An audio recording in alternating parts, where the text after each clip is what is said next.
I'm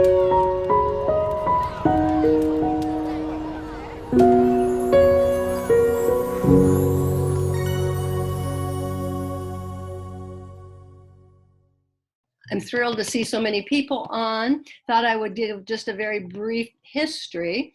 This kind of series, what we are calling the Transition Series, actually started about 22 years ago with parents whose children were in the, I think, fairly new ACE Act program. And were confused about all the things that needed to happen, like the Medicaid waiver system and Social Security. So they got together and just started asking speakers to come. We had a room in one of the school rooms. I think it was the King Career Center at the time. Anyway, and so once a month we met and we had snacks and so forth.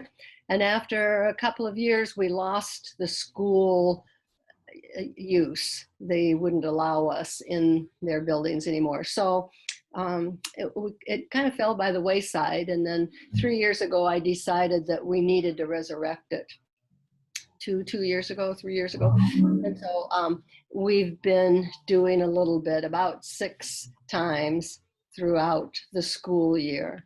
And a couple of years ago, Stone Soup Group agreed to do the webinar part for us. This was even before Zoom, when we were just doing phone webinars, because I really wanted to reach the people out of the Anchorage Bowl area, people around the state. The Alaska Down Syndrome Network is a statewide program. And so I was trying to provide more options for them. And this year, they have agreed wholeheartedly to actually organize and get things really well put together. So together we are presenting this series of topics for families who have children, particularly from age 14 to 21, but there are a lot of topics that are appropriate for other families as well. So hopefully you find this helpful. So thank you again for being on tonight. Well, good evening. We have the pleasure to kick this first series off. And tonight we are going to cover Medicaid waivers. When we talk about Medicaid waivers, we talk about it being a process, and it is a process. We have Thomas Summers. He's a Developmental Disability Resource Connection Navigator out in the Valley. He works with everyone in the Mat-Su borough. My name is Lisa Bennett. I'm here in the Anchorage office, and I'm a Developmental Disability Resource Connection Navigator as well. I am going to be overseeing the chat box, so if there's any questions that come in, I will go ahead and read those and we can get them answered as they come in. So Thomas is going to talk about Medicaid waivers. We also have Maria Del Rosario from the Intellectual Developmental Disability Unit, and she's going to talk about what happens next. And there's 2 steps for what we assist with, and after developmental disability determination application is submitted, the IDD unit will give a determination. And then there's the second step. So she's going to let you know everything about, well, the important things about what that correspondence that comes from the state is all about. We also have the pleasure of Rebecca. She's a care coordinator. So when an individual goes through that process and then they get drawn or selected for a waiver, we have the pleasure of getting that individual or that family connected to a care coordinator. So I'm sure you're going to get a lot of great, helpful information. Like I said, if you have any questions, put them in the chat box. And Thomas, I'm going to turn it over to you. Well, thank you everyone for being here. Again, my name is Thomas Summers. I'm the DDRC navigator for the Mat-Su borough. And I'm going to give you kind of just an overview of what DDRC navigation is, what the waivers are that you can access through this program, different supports and services that we provide. So for those of you who may have never heard of Stone Soup Group, we are a statewide nonprofit. We provide info, support, training, all kinds of resources to assist families who are caring for children with special needs. I'd invite you to visit our website when you can for upcoming trainings, webinars, events. We have an annual parent conference that's coming up soon. All kinds of different resources, support groups, lots of good info there. If after visiting our website you have any questions, you can reach out to any one of us. You can call our main number. We'd be glad to help you answer any questions that you have. So what is DDRC navigation? DDRC stands for Developmental Disability Resource Connection. Years ago, this was called the STAR program. There was another agency in Anchorage that was using the same acronym, that STAR acronym, and there was some confusion between two different programs. So they rebranded us the Developmental Disability Resource Connection. As you can see here, there is no age limit to DDRC services. A lot of folks who know Stone Soup Group think that we typically just work with children, which is fairly correct. However, with the DDRC program, if you can qualify for Medicaid waiver, you can qualify at any age, from 1 year old up to, we'll say 100 years old. So what kind of services do we offer through the DDRC program? The first thing here, this person-centered intake. So in Alaska, there are multiple Medicaid waivers. There's about 5 different waiver programs. Some of them require that this person-centered intake is completed before you can then move forward with applying for that waiver.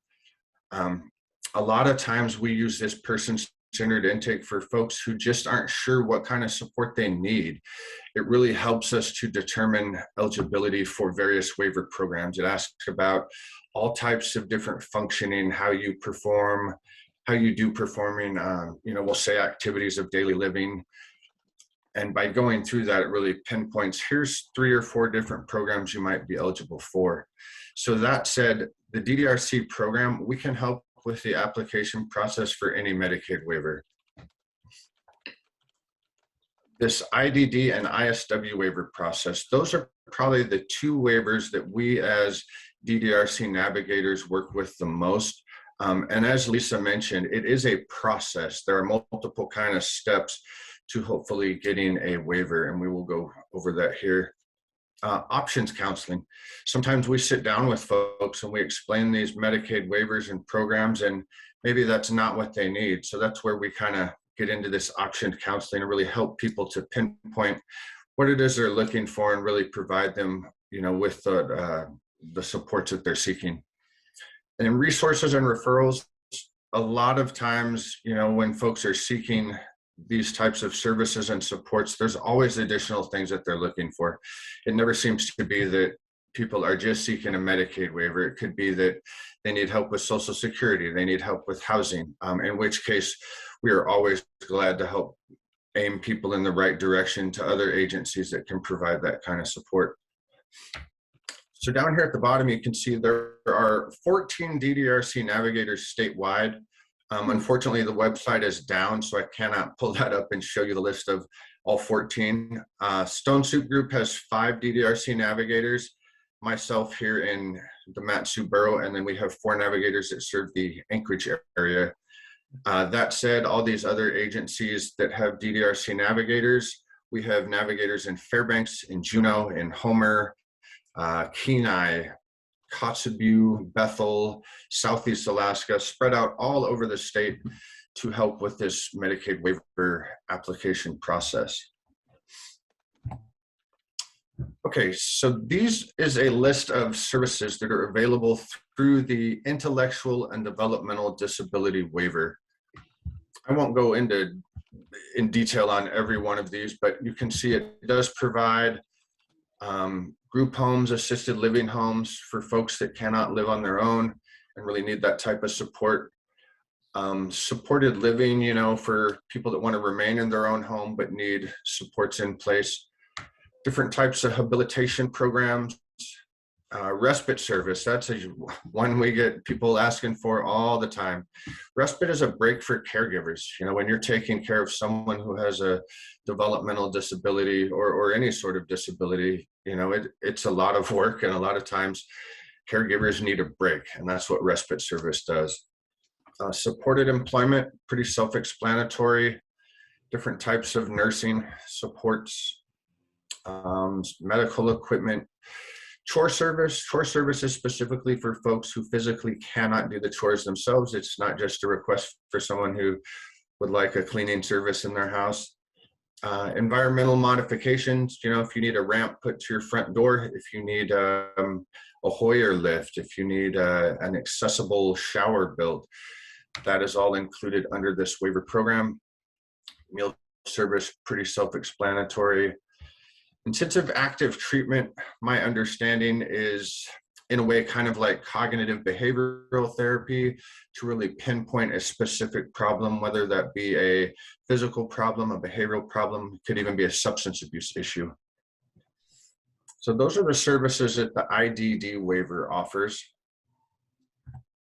And then this kind of smaller waiver, what I always kind of call the little brother, the Individualized Supports Waiver. So this started back in spring of 2018.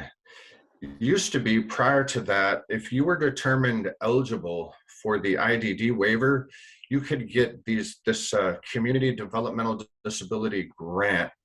So used to, if you were determined eligible, you could then take your eligibility approval to various agencies. We'll use Hope Community Resources as an example. And then they were able to provide you some immediate services through these grants. So as of 2018, that grant was turned into a federally funded Medicaid waiver program, being the Individualized Supports Waiver.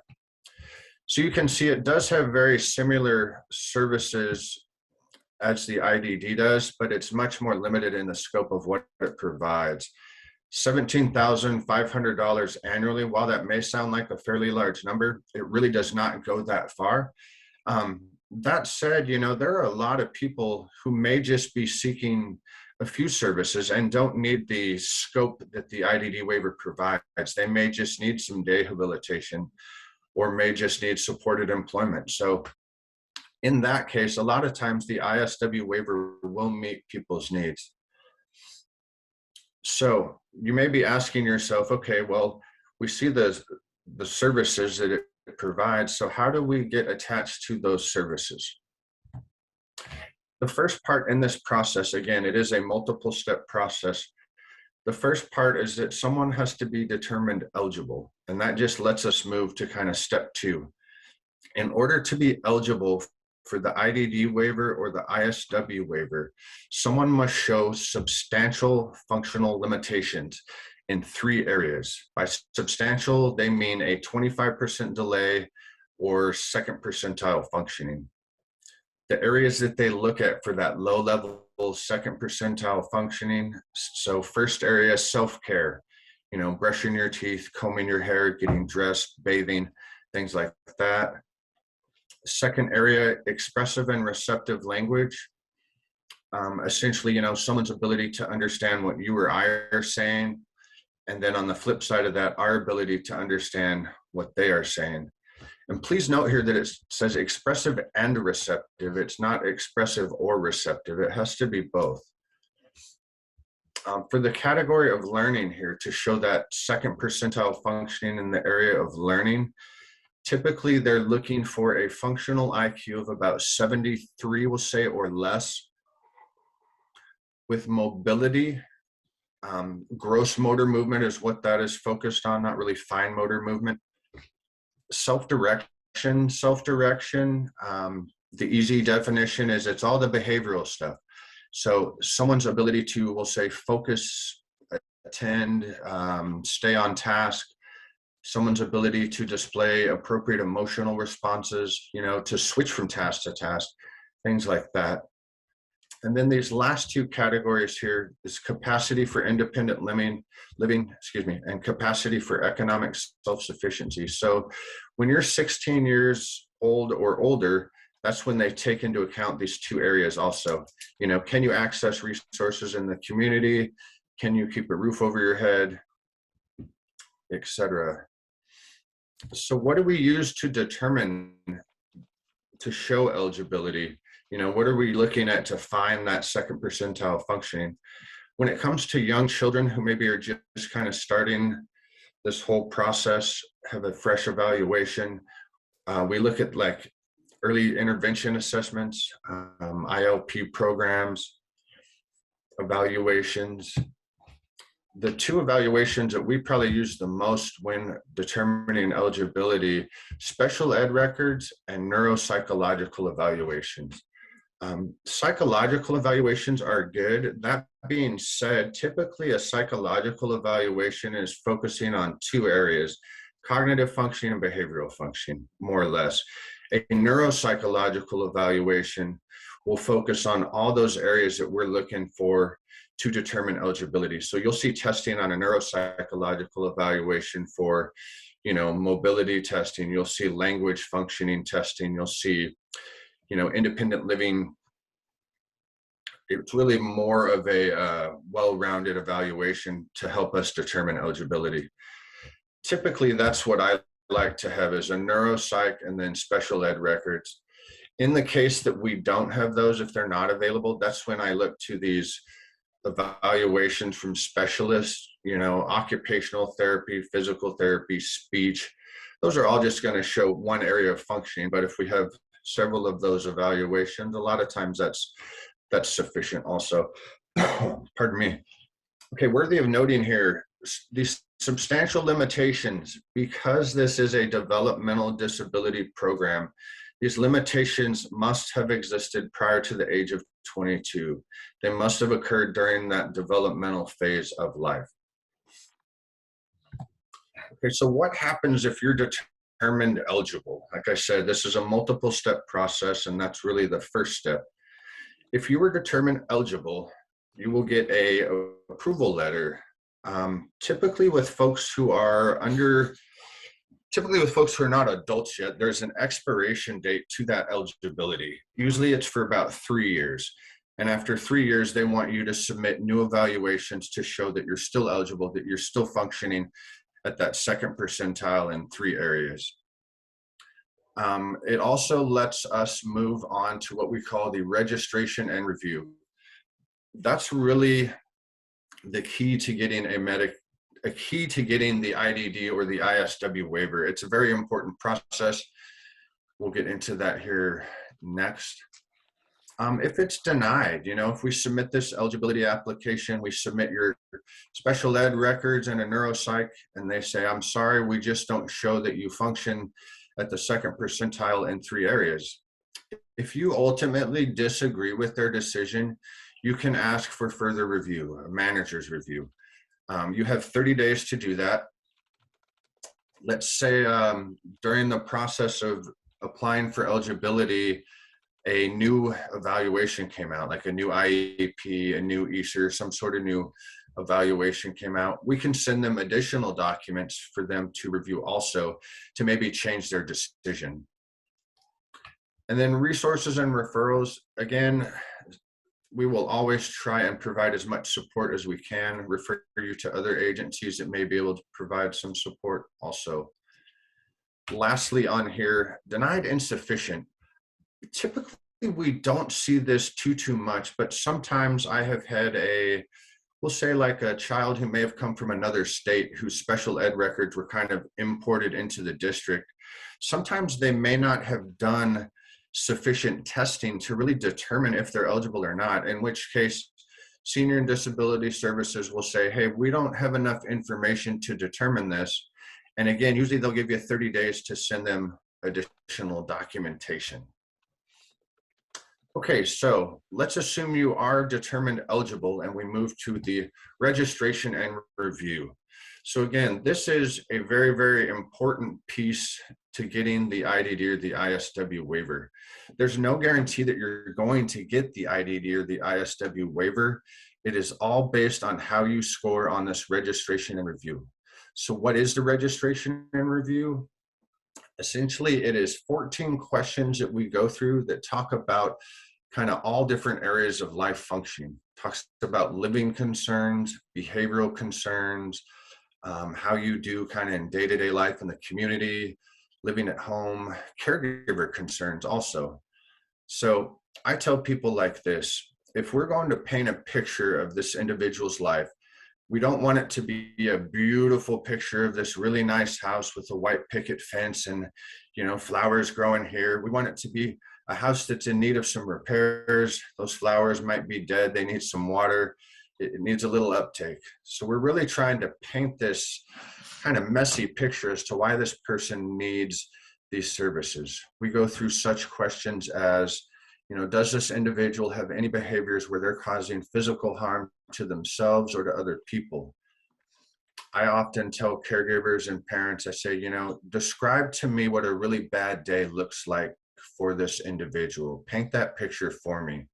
We're really trying to show these problematic behaviors, things that keep happening despite having tried A, B, and C, trying all these different types of interventions. So we go through these questions. It's kind of an interview process. I type up all our answers. I submit them to Senior and Disability Services, and they score each one of our questions. And they come back and say, okay, based on what Thomas submitted, their score is 50, 100, 150. It could even be 0. A lot of times with very young children who are just starting out in this process, sometimes their needs are just very, very low. And I've actually seen people who will score 0. That being said, they are still placed on this registry, on this wait list. So that score determines kind of where you sit on this registry. As I mentioned, there's no guarantee that you're going to be offered this waiver. The way it works, the folks with the highest scores, with the highest needs, get pulled first. Maria will probably speak to this a little bit more, but every month or every couple of months, they're drawing those high scores off of the registry to offer people a chance to move forward with a waiver. So I will say in the shortest period of time I've seen someone offered the IDD waiver from start to finish, from the initial eligibility application to the time they're offered a waiver, was about 90 days. And this was someone who had some very, very high needs, and we were able to answer, every single one of those questions. They were scored very high. On the flip side of that, I have worked with people who really were just looking for supported employment.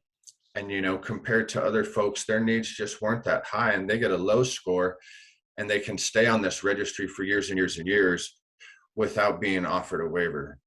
That said, when we go to update this annually with folks who have a really low score like that, a lot of times we will sit down and do some more kind of quote unquote options counseling and say, you've been on this wait list for several years. Your scores stayed roughly the same. Maybe it's time we kind of think outside of the box and see how else we can get you some sort of support that you're seeking. Okay, so just kind of to wrap this up in a nutshell, I like to keep things as simple as possible. The first part of this process is that eligibility application. You've got to show that you function around the 2nd percentile in 3 different areas. If you can do that, you get that eligibility letter. We move to part 2, which is the registration review. We go through those questions, asking about problematic behaviors, caregiver concerns. We really paint this picture as to why they need these supports and services. If you score high enough, you are pulled off that waiver and you get what's called a notice to proceed letter. And it says, hey, you're being offered this waiver. The next big step, and Rebecca will talk kind of much more about the care coordination process, but the next big step when you're offered that waiver is you have to select a care coordinator. That is up to the caregiver, the parents to do. Typically what we do is I will send you a small list of some available care coordinators, and then I also send a giant list of just general care coordinators. Again, this magic number with Senior and Disability Service, 30 days. They give you about a 30-day window to select a care coordinator. Now, that being said, I always tell people, if you are having a hard time connecting to a care coordinator, you don't seem to be getting a hold of anyone, no one's returning your calls, call Senior and Disability Services and let them know. They are nice folks. They want to help you get connected to these waiver programs. If you do not call them and 30 days goes by and you have not selected a care coordinator, what's going to happen is within a short period of time, that offer for that waiver is going to be taken away and they're going to send it to someone else. There are hundreds and hundreds of people on this wait list who are trying to get a Medicaid waiver. And the people that don't respond, it's unfortunate, but that waiver offer is going to go to someone else. So it's very important to stay in contact at any time you're having trouble and reach out and let them know. So once you get a care coordinator, there are certain things that they will help you with. One of the big things, they will sit down and help you decide what services you're hoping to get for your child. They'll help you develop a plan of care, kind of like an IEP. Here's the goals that we're going to set for this individual. Here's the services that we're going to use to try and meet those goals. This qualifying diagnostic certificate. So when you get to the actual part of setting up services in the waiver, you do have to have a qualifying condition. And Rebecca will speak to that a little bit more, I'm sure. And then this Icap inventory for client and agency planning, these 3 respondents, they want 3 people that know this individual that can really speak to their functioning. And that's kind of where that comes in. So that is the DDRC navigation in a nutshell. Thank you, Thomas. And Maria, if you can share your wealth of knowledge, what happens after we do submit a developmental disability determination application, and then the second step of what happens after we do submit a developmental disability registration review. Good evening. I am Maria Del Rosario, and I am a health program manager at the Intellectual and Developmental Disabilities Unit. So what to expect for the developmental disability application? So first off, when you are planning for your child or your adult person you care for, you have to gather all evaluations, as much of them as possible, and we would like to see evaluations that are at least within 1 year to sometimes 3 years. So it depends on the situation. Some are in remote areas, and so we give consideration on what is available. And so within 30 business days, if we receive a complete developmental disability application, then within that time frame, we review all those documents. 30 business days, like Thomas said, is the magic word. For parents and guardians out there, so there are like approval, denial, or insufficient. So if you get into insufficient or denial, just remember that developmental disability application, you can always reapply. And also, if there is, for the most part, what I encounter with insufficient or denial, there is confusion on what we're actually looking for. And with that, I strongly encourage you to give us a call if to clarify things, because sometimes there are some missing parts within that evaluation that probably we can get from the school or from the psychologist. So I gave my email. You can feel free to email me and to call me. I'll give my information later. My phone number, if you guys are would like some clarification on those who have questions about the DD application. And again, it's the number 2 is the magic number. It's 2 percentile, second 2% delay, and 2 standard deviations. And so technically, within 5 business days, we write up our decision and we mail it. So sometimes it takes quite some time to have that received, especially for remote areas. So it's the DDRC that receives that first. Once you receive the information, usually if it's an approval, at the lower part of the letter, we have instructions of next step is gonna be the registry. If it's denial, then we usually encourage, have more information about your person. And so once an approval is given, we there is 14 business days once a complete registration and review is submitted. We have 14 days to score them.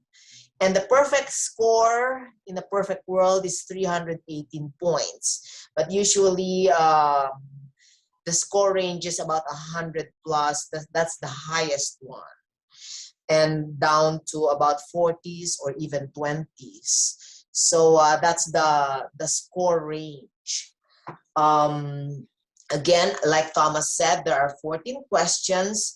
Be detailed as much as you can. Sometimes there are parents who give me a call and when will I ever, what's wrong? Why did I get this score? And so did you provide more details on what's going on with your child? Some of the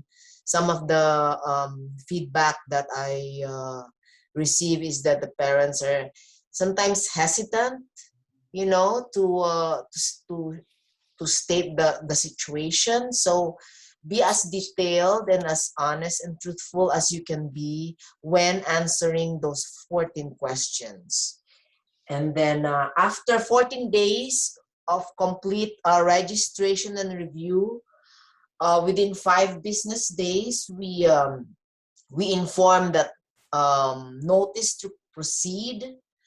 And after that, usually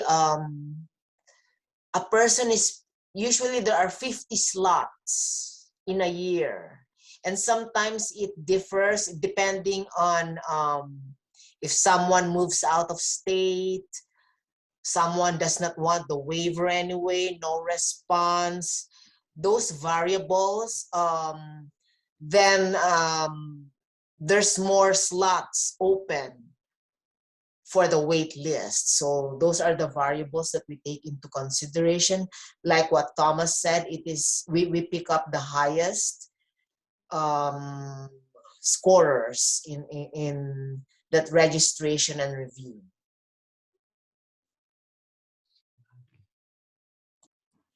Thank you, Maria. And just a little side note, anytime there's demographic change, you move, you change your number, anything like that, please let us know so we can do a change of status form. We can submit that to the IDD unit. They have all of the updated information, or you can contact them directly and give them updated information as well as far as a change of address, because these letters will go out to the residents that we list on the actual application. So we really need to make sure that all of that information is updated. So that really is a key point. To add also, if there is anything substantial that has changed within your person, you can have another DDRR within that year. If there is something very substantial that has changed, behaviorally usually. But yet we encourage every year that you revise and update us on what's going on with your person. And so that will be helpful with a wait list. Thank you, Maria. So Rebecca is now going to share with you what happens when you do get that letter that says notice to proceed. I can speak on my end because we will get that correspondence in the shared system that we have with the state called Harmony. So when we get that notice to proceed, it's like, woohoo, we're calling it. It's just a time to celebrate because that process now, you're almost there. But there's a little bit more to do. So Rebecca, if you could share. I can. So first of all, good evening. My name is Rebecca Racenet, and I own Pathfinder Care Coordination. I'm in Wasilla. I provide service to all waivers as well as TEFRA. And I appreciate the opportunity to be here. I appreciate Stone Soup Group. I'll just let you know a little side note. I'm also a mom, and I had a very tearful call with you about 13 years ago, and you guys really helped me then. So thank you. So when I just want to let you know first, in addition to the person needing supports, when I say you during my presentation tonight, it also refers to any family members or advocates who will be assisting them. It's kind of hard to target exactly, know exactly who I'm speaking to. So you've been waiting on the DD registry. You followed the steps with the DDRC and got that score. And then you get that letter to proceed, and it will be coming in a certified letter. But first, I just want to interrupt myself and tell you a little bit about care coordinators, because I think there's a lot of confusion when we come into the picture. So a few basic things is that a care coordinator is certified through the State of Alaska Senior and Disability Services, but it's important to know that care coordinators are not state employees. And some are independent and work for themselves in their own agency, like I do. Others, maybe a single agency, may employ a lot of care coordinators or multiple, but whether large or small, we only provide care coordination and no other services. And that's something that changed several years ago. That way we are conflict-free to better advocate for our clients' needs. Care coordinators used to be with each agency, but now you have much more choice, and everything we do, we really emphasize that is your choice of who you work with, how you have the services, within the rules, of course, but we want you to have as much control as possible. So this is actually what the letter is going to look like. The letter to proceed, as I said, it will come as certified mail from the state. Kind of freaks people out sometimes. But as you can see in my example, Mickey Mouse is being considered for the ISW waiver program. It will say it right here at the top. And then as the letter says, you have 30 days to select a care coordinator. And then they will send you 2 documents with the letter normally. They should be there. They'll at least tell you they're there. And then they're also going to send you a big list of care coordinators with that letter as well. And then as Thomas and Maria both said, then you have 30 days to get everything submitted.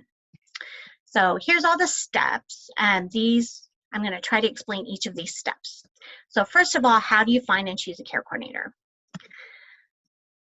So it's going to, as I said, it's going to have a large printout of all the agencies. Sometimes it's statewide. They try to make it for your area. And it can be a challenge deciding where to begin. I'm often told people just kind of close their eyes, point, and hope for the best of who they start calling because it's pretty big. But there's ways to narrow it down. First, you can talk to people you know, maybe if you have PTOT and you're talking to other parents, or if your child's in a special education classroom, you might know people who know a care coordinator.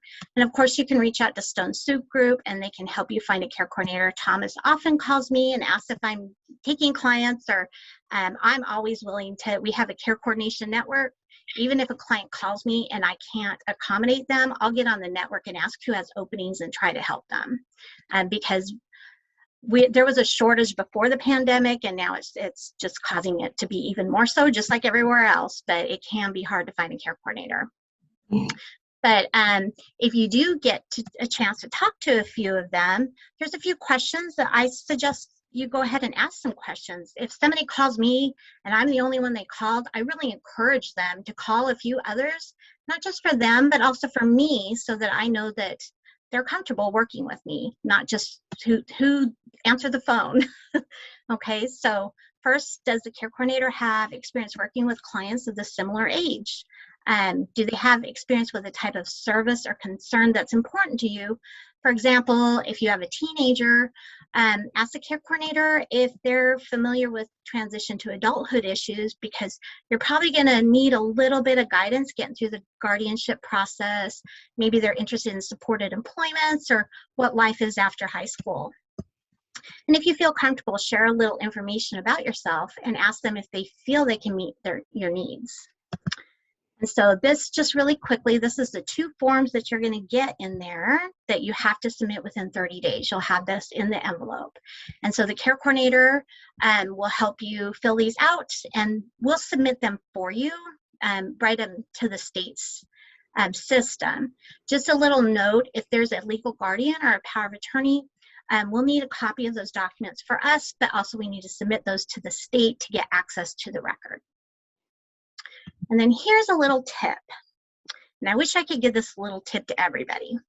So at this time, you want to make sure that you have seen your primary care provider within the last 12 months, because this is a huge holdup. There's 2 things that are a big holdup in this process, and this is probably the #1 thing, because we need to have your care provider needs to send us records, but they also have to fill out the QDC form, which I'll show you in a few minutes. And if it's been more than a year since they've seen you, they're probably going to call you to come in for a visit first, and this can cause a delay. So just wanted to let you know that. So I'm going back to our timeline. So we have the notice to proceed letter. You've selected a care coordinator. And then next, it's going to be level of care application and ICAP. Okay, so what is the level of care ICAP? Level of care application and ICAP. And we usually shorten this to LOC, the level of care, but I'll go ahead and say the whole thing, or I'll try to. So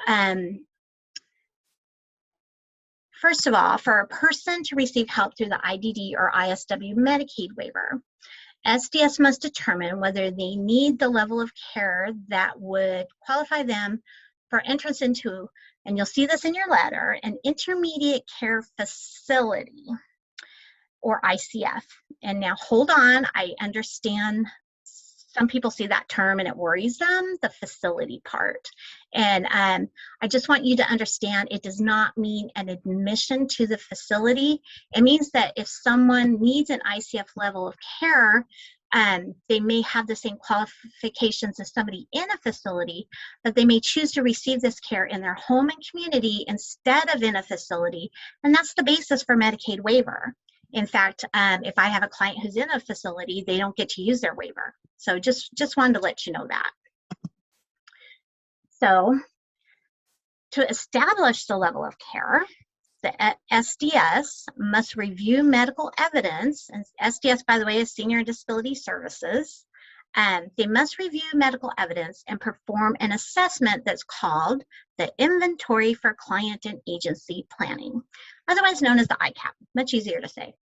So some of you may be familiar with the Icap because it's also an assessment used to qualify for TEFRA. And so if your child's been on TEFRA, you'll probably be familiar with the Icap. So the Icap determines what a person's functional abilities are and whether the person needs a level of help in their daily life that qualifies them for waiver services. Sorry, I went too fast. And the Icap, okay, so what does the Icap involve? An SDS assessor will talk to 3 people who know the person well. And we call these people interviewed, we call them respondents. And they should be adults who can answer questions about the person's daily functioning. One of the respondents should be a person's parent or their primary caregiver, but only 1 respondent per household. So if you have 2 adults in the home, only 1 can be interviewed. And the care coordinator can help identify appropriate respondents. And I put just a couple examples here on the screen. I'm not going to list them all, but it's a good idea to keep in mind who would make a good respondent in your circle. I can tell you this is really another holdup. A lot of times people don't know who to have answer these questions. And they will not do an ICAP, which is 2 respondents. In fact, it's always good to maybe put an alternate down if you can think of 4, especially during fishing and hunting, because a lot of times they're somewhere where they can't be contacted. So what happens during the ICAP interview? SDS will call each respondent to schedule a convenient time for them to have separate interviews. And the primary caregiver is usually interviewed in person with the applicant present for at least part of the time if possible. They usually understand, especially if it's a young child or someone who has difficulty sitting down, as long as they can just see them for a few minutes, ask them, just interact with them a little bit, then they don't have to stay for the whole interview. Because most honestly, when I do the Icap because my daughter gets Icaps, I don't want to talk about all this in front of her because, that's, you don't want to talk about that. So you're welcome to tell them that you don't think they'll be comfortable to stay for the whole interview. Right now it is over Zoom. And so you'll be given a web link and everything for that. And then the 2 other respondents will usually have their interview by phone.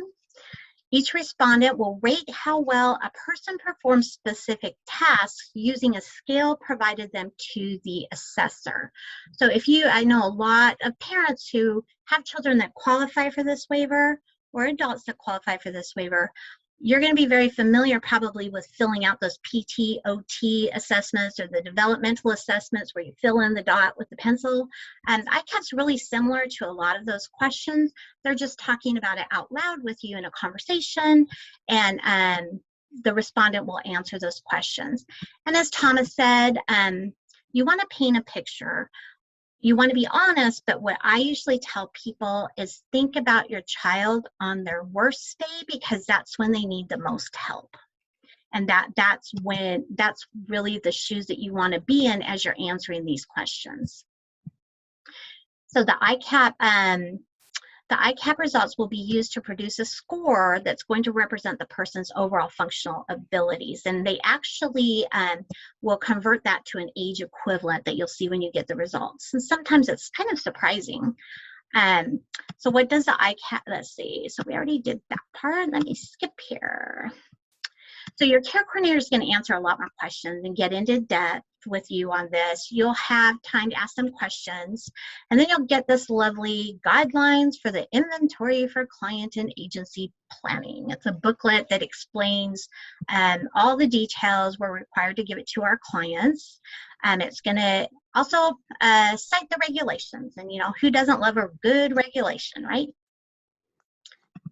So now we're going to go back to our timeline. So we're we had the level of care, but we still have to do the application. And there's some things you should know about that just to help make things easier for you. So the first thing that's going to be the SDS. I believe I already mentioned it. Once they know you have a care coordinator, you have 30 days to compile all this information. So I think it's really good to pre-teach parents whenever we can, because it will help you, it will help us, and we want to get you through this process as quickly as possible. And so this is the Icap information and consent form. It's going to list all the demographic information. It's also going to list if they have any medications, because those can sometimes, the assessor just wants to know if they're on taking medications that might affect their reaction or different things during the day. And then it's going to list your respondents here and their contact information. It's also going to list if they need an accommodation like an interpreter. And then you're going to check here, and this is filled out by the care coordinator. They're going to check what is going to be attached to the Icap application, and then any information that the assessor needs to know.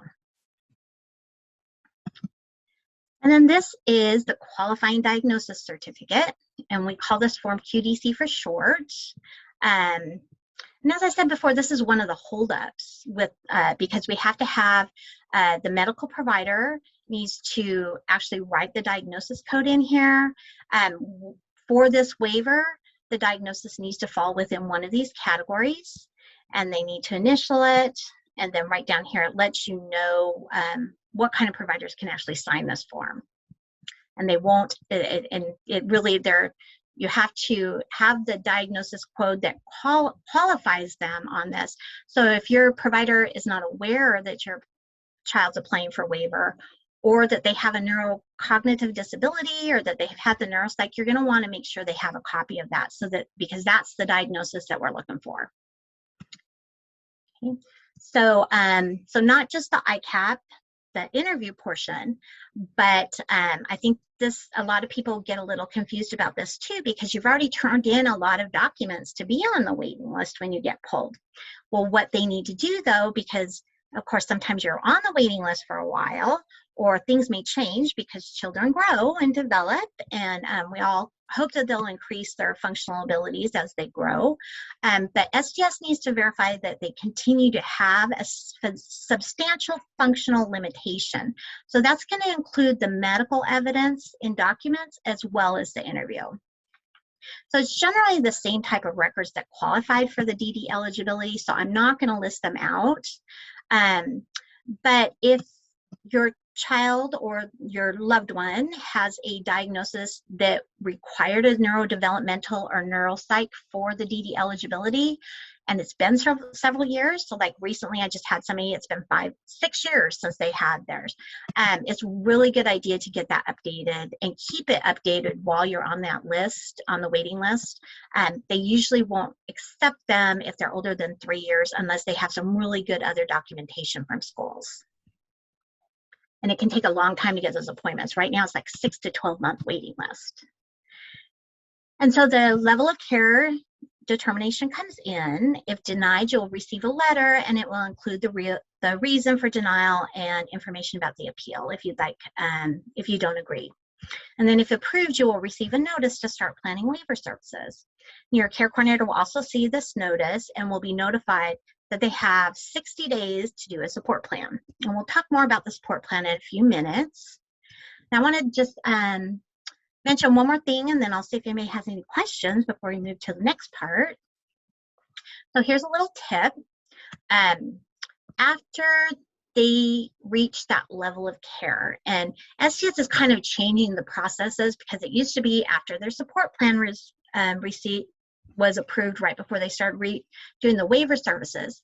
So if somebody needs to be on Medicaid for this, if they're formerly on TEFRA or they're on a different type of Medicaid eligibility, once they meet level of care for waiver, that eligibility code is actually going to change. And so then it goes through a different, it's still Medicaid, it's still going to cover everything, but it needs to have a waiver eligibility to pay for waiver services. So the long-term care unit actually converts it.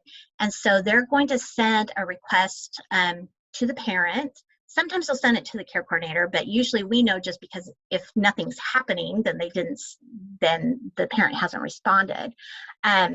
But they'll ask just to verify what the child's resources are, and you might need to send a bank account if your loved one has an account in their name.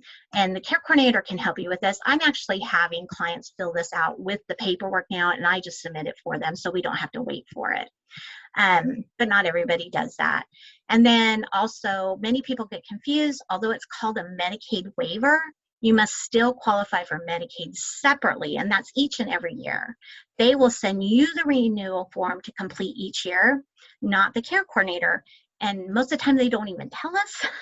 And many people see the care coordinator doing a lot of paperwork, so they assume it's taken care of, but it's the individual's responsibility, and we don't have access to the Medicaid system to be able to check.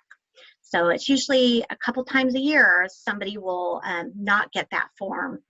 And so just wanted to mention that. All right, so right now we're going to look back on our timeline. So we've already done, we're up to here. We've had that level of care determination. You've been notified and your care coordinator's been notified. And now we have 60 days to do a support plan. And so let's move to that one. Okay, so now we're gonna, yeah. Hold on, real fast. We have a good question here. Is there an age where the ICAP is no longer done? So that is a very good question. And so the ICAP is done until after age 7 every year. So from age 3 to 7, you'll have an ICAP interview every year. After age 7, it moves to every 3 years. And so, and that is, that they will do a file review now and then, but you can pretty much count on having an ICAP interview every 3 years unless you hear otherwise. And in the interim, when you don't have ICAPs in between ICAP cycle, the care coordinator still submits paperwork. It just will be a little bit different. It'll still need to be the QDC, but you won't have the interview. So that is a very good question. And your care coordinator will track these dates for you. Okay, so now we're going to switch gears. And this is really one of my favorite parts because for many reasons, but just it's almost like everybody can just breathe a sigh of relief because up until the initial level of care approval, most of the attention has been focused on the diagnosis and the challenges you experience, and it's pretty negative. You feel like you have to really kind of throw your child out there and tell everybody about all their flaws, and it can be really, for lack of a better word, it's pretty dehumanizing. I think we can all agree. And so, but now your care coordinator will use what we call a person-centered planning process to get a good understanding of you as a person or your child, and what your life is like. They will want to learn about the challenges, but the good stuff in your life too. And I like this part because, as I said, everyone is more than just their diagnosis. So at this point, if your care coordinator hasn't already done so, they will talk with you and the people who support you. And again, you as your child or, their support team as well. If your child cannot speak for themselves, then please take this as a group. It's a group project. So I like to break down the information that's helpful to me when learning about clients in two categories. What is important to you? So what is important to the client? So like things you enjoy, what you consider worthwhile. And then what's important for you, things for your safety, health, and well-being.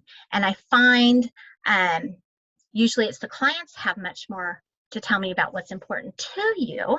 And then it's usually the parents or the caregivers that have a lot more in the what's important for you column. So I try to bring about both of those things and try to get everybody thinking about those things so that I look at it as kind of a scale, because you want to hear about both because this is a program to help them.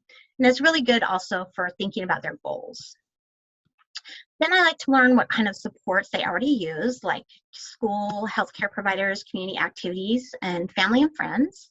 And then what kind of care and support you think would improve your life. And so this is, hopefully you can see this well.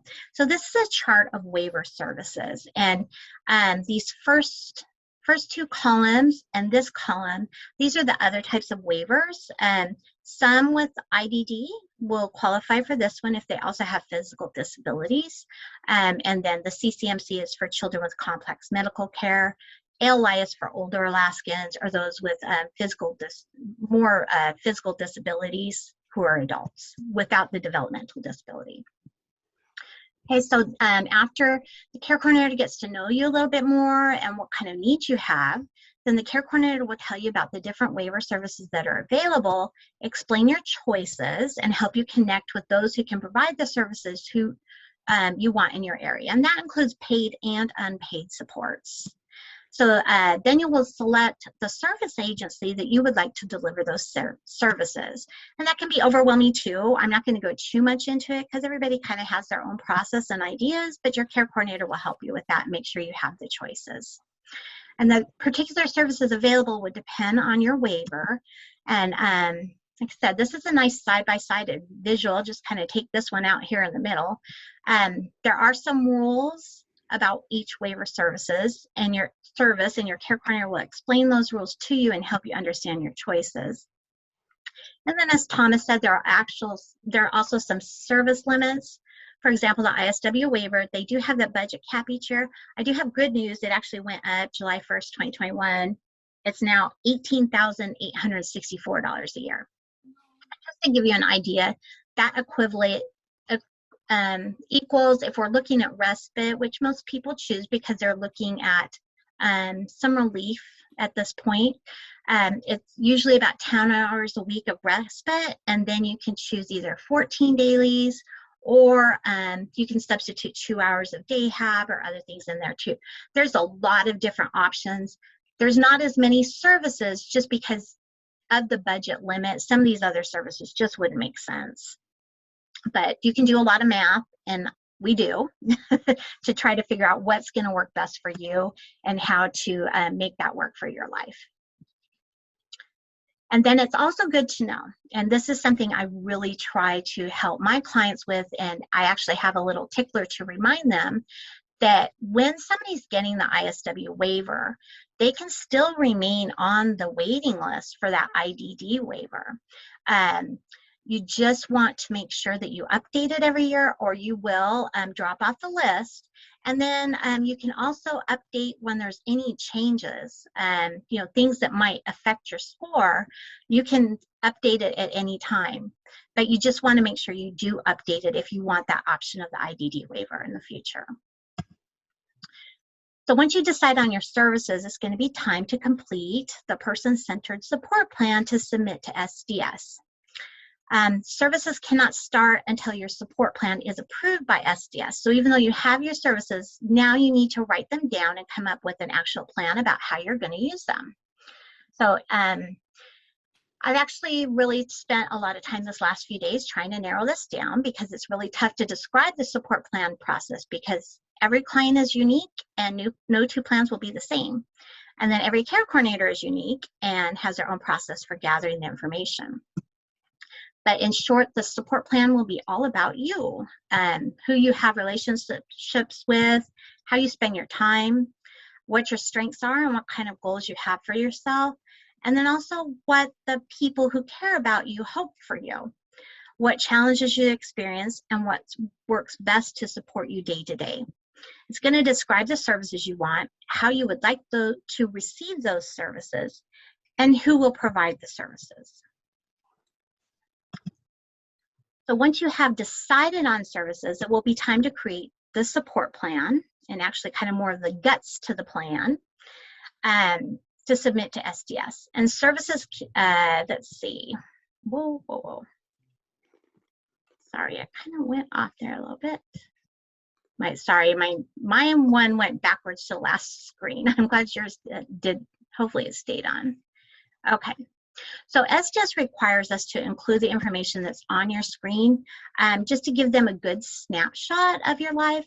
And it's also good because it matters, because the staff that eventually works in your home and the agency, it's going to give them a good idea too.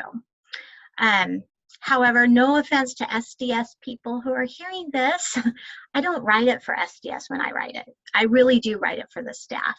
You want to have SDS approve it, of course, so you want that balance, but I really want the staff in the home to be able to open up the support plan and learn about you and learn how to support you best. And so to me, that's why I cover a lot of information.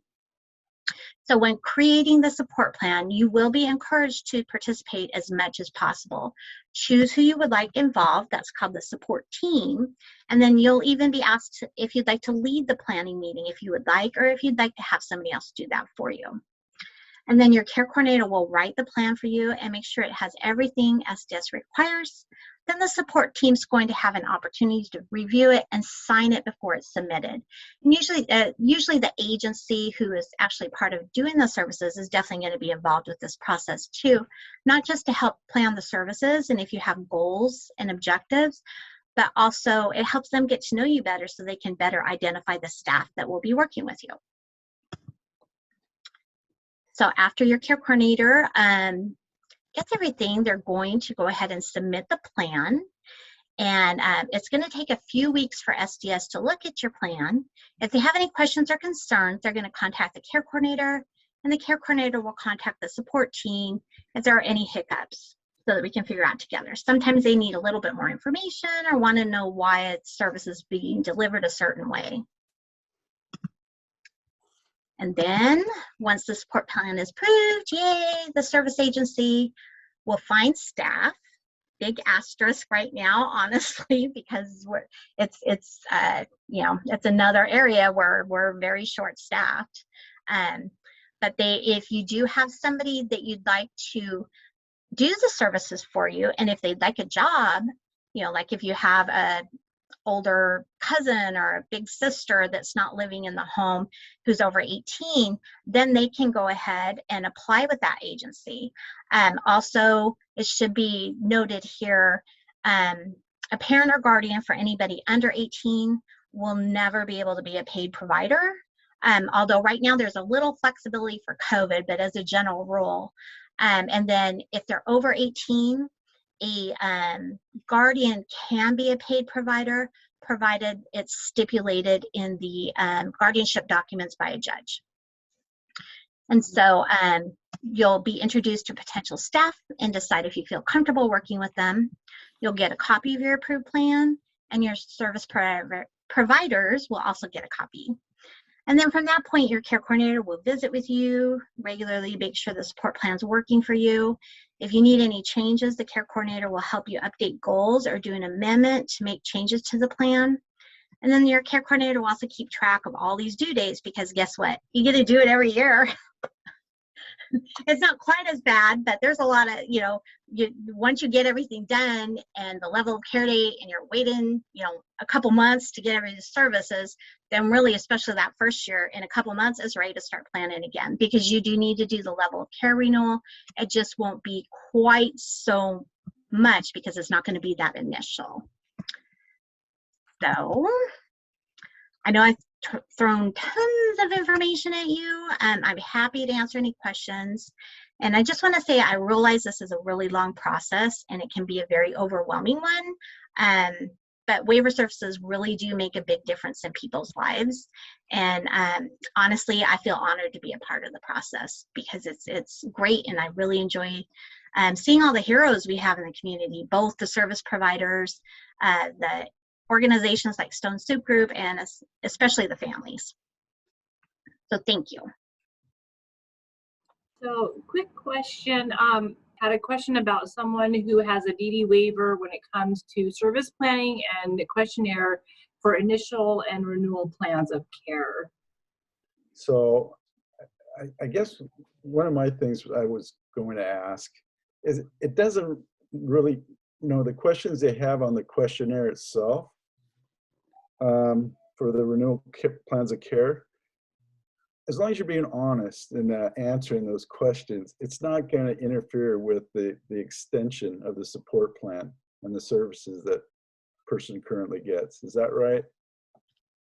Yeah, and I'll take, and I can even pop, I'm trying to see if I can pop it up on my computer. So that's, you're talking about the POC questionnaire is what we still call it, but it's the support plan questionnaire. So every year they ask you to evaluate the services that you've received. The first year is just to evaluate the support planning process. And no, it will not affect the services. It won't be counted against you at all. It's really that every state, if they participate in the waiver program, they need to show to the federal government, who's reimbursing part of this the program, that they actually have a evaluation in place to make sure consumers are happy with the program and getting their needs met.